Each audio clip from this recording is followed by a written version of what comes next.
Aksidenteng kinasangkutan ng anak, inako ng ama. Ano kayang dahilan?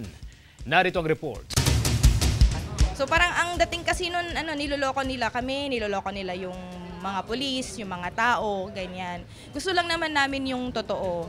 Sana sa umpisa pa lang sinabi na lang nila yung totoo at nakipag-communicate sila sa amin. Dismayado ang mga kaanak ng mga biktima sa pagsuko ng umano'y driver ng AUV na umararo sa 6 na katao sa Barangay Kuliling, San Carlos City, Pangasinan.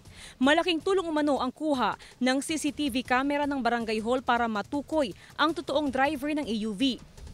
Sa investigasyon ng pulisya, lumalabas na hindi pala ang sumukong driver ang totoong nagmaneho ng AUV, kundi ang anak nito. Napatunayan na hindi yung tatay ang driver talaga, yung anak.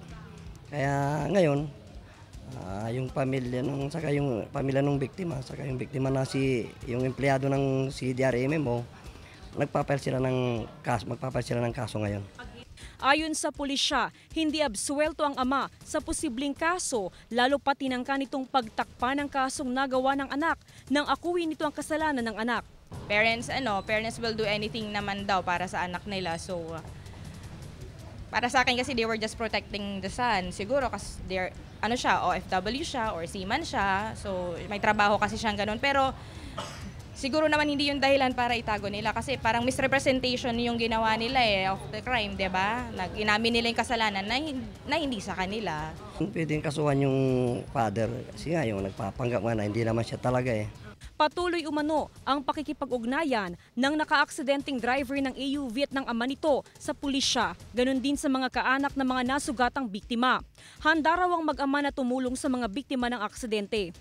Gusto ko po yung lahat ng gastos sa hospital, tapos yung habang nagpapagaling ang asawa ko, gastos nila, tapos yung financial support namin kasi tricycle driver po yung asawa ko eh.